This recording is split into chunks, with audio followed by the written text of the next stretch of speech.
Good morning, I'm here at Guide Bridge on the line towards Glossop, and it turns out that I actually haven't done a video sort of visiting all the stations on here. So today, on this lovely spring Sunday, we're going to just do that. So come on, let's come with. So we're obviously starting out here at Guide Bridge, which is one of the first stops on the route. Turns out, even though I've been here so many times before, I actually haven't been here on video. So this is just a simple two-platform station, which is actually maintained really well by the local Friends of group.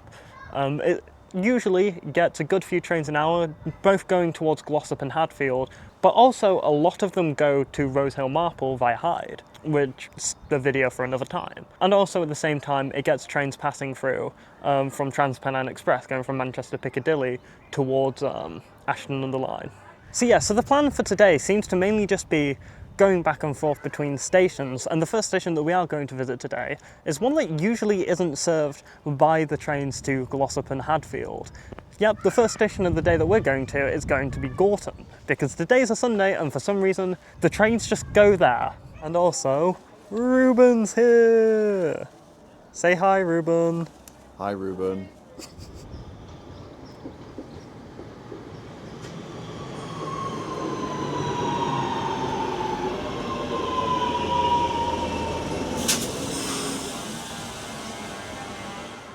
As if we was only just there for a little bit of time, we're already on our way out to the first stop of the day, which is Gorton.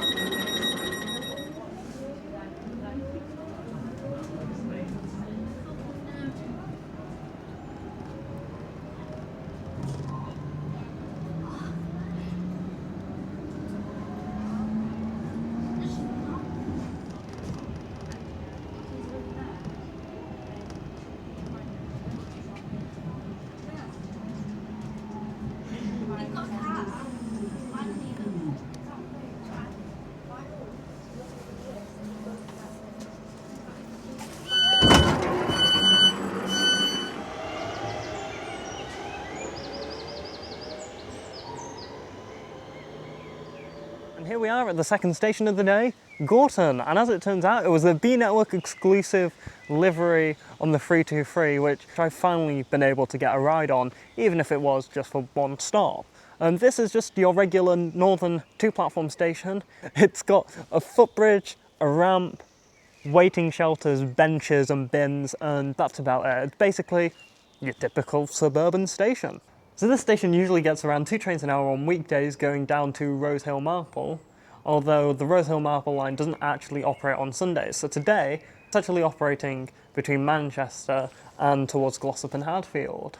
On top of that though, during rush hour, there are a few trains going towards Glossop or towards Manchester from Glossop that also stop at this station for extra capacity. But most of the time, it's only Sundays where you get to go to Glossop from here.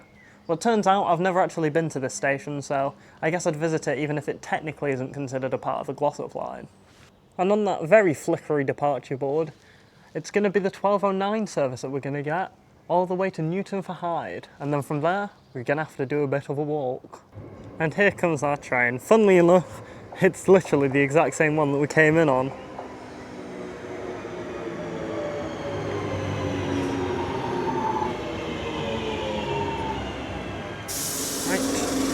And onto the train we go.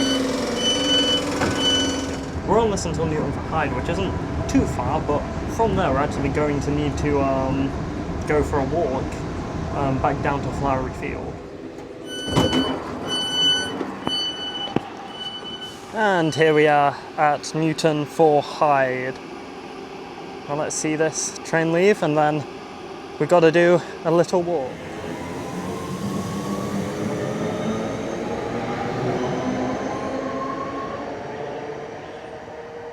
So yeah, we need to get from here to the next stop that we're visiting, which is Flowery Field.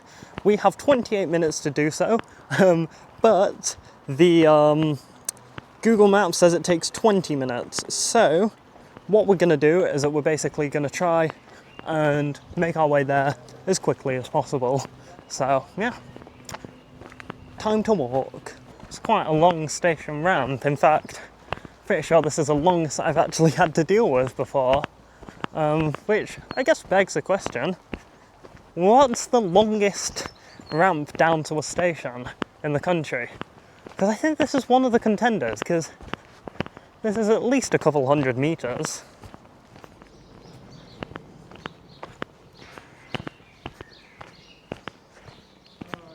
To be fair, I'm pretty sure we have plenty of time to make it at this point, because I'm pretty sure the train's not for another 15 minutes anyway, and we're basically on the footpath that leads up to Flowery Field Station.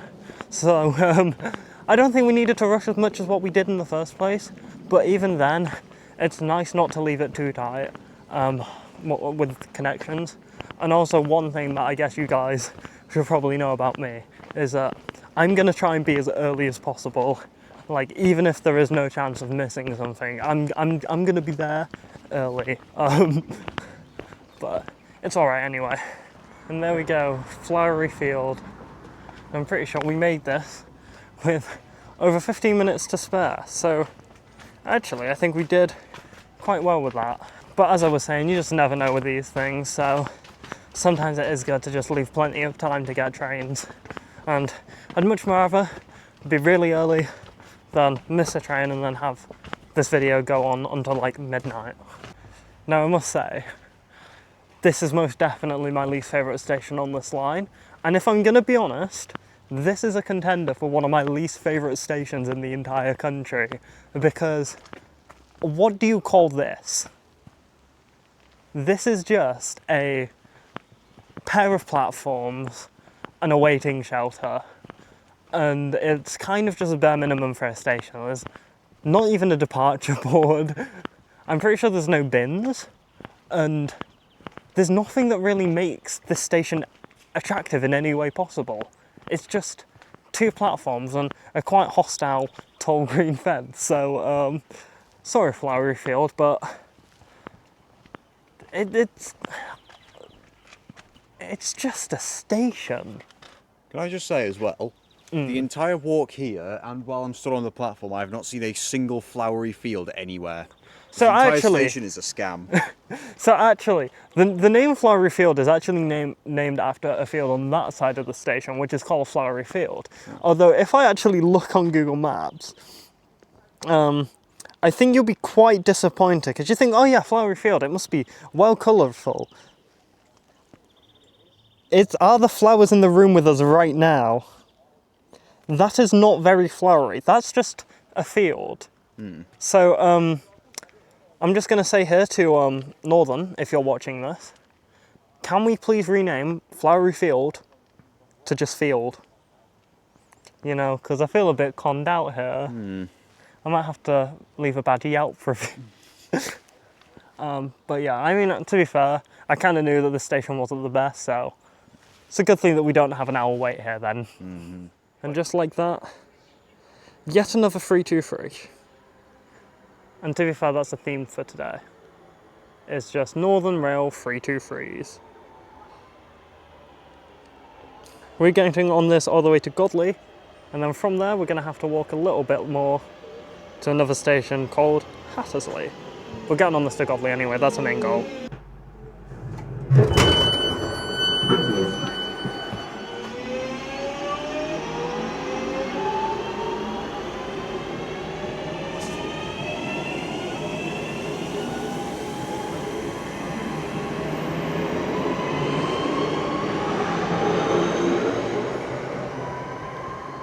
I mean, calling this station Godley really isn't the best move, because it's just another two-platform station with just the bare minimum. But to be fair, we don't really need to stick around here, because we're going to walk over to Hattersley.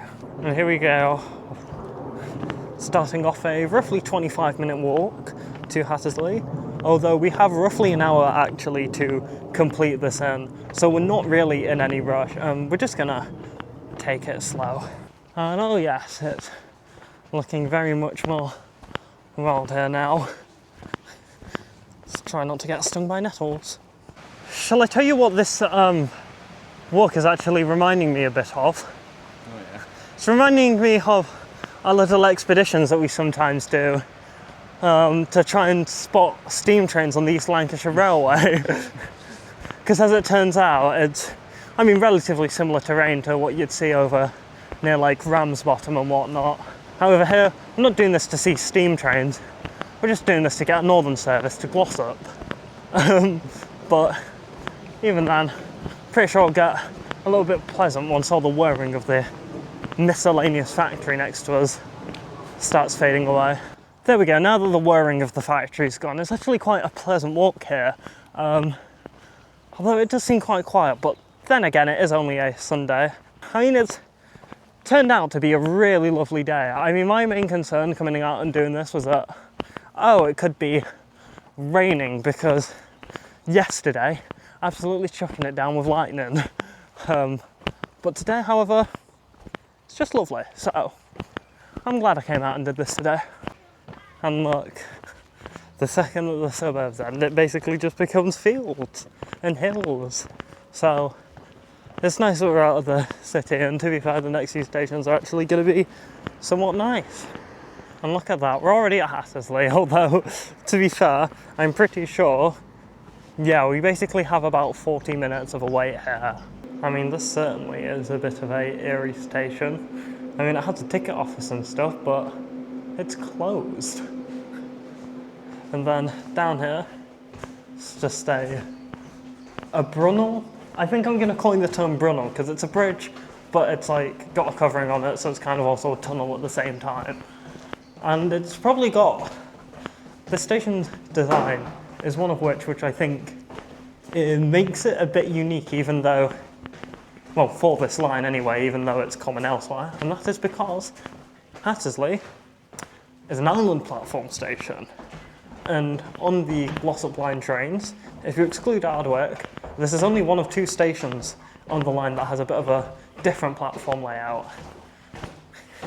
So Hattersley being the only island platform station on the line, and to be fair, there's not much about it either here. But, I mean, we're here regardless. We just got a bit of time. Right, yeah, so here we are at Hattersley, which, to be fair, bit of a boring station, but ultimately, the further we go that way, the better it'll end up being. But to make sure that this video doesn't end up being too long, I'm just going to leave it here for this part of the video. Next week will be the rest of the line over towards Glossop, so make sure you keep a lookout for that. And so I just want to thank you anyway for watching this video. I know it's a different type of video than what you know from me, but I'm just here experimenting, seeing what works well, and thank you for watching, I guess. But before I go, there are 2 things. First of all, there are channel memberships which are now live, so if you do want to support the channel, and if members start joining, then I'll start making these videos out for members at least a day early, and give you guys some extra perks if you want to become a member. But other than that, all I'd suggest really is subscribing, because ultimately is that we are quite close to actually hitting 1,000 subscribers. I think last time I checked, we had just surpassed 800, so we're well on our way to 1,000. And when I do hit 1,000 subscribers, I will do just a general Q&A to get to know me, because I know that this channel has sort of started growing exponentially out of nowhere. But other than that, yeah, thank you for watching. Tune in next week for when we go over towards Glossop, and I'll see you in the next video. Bye!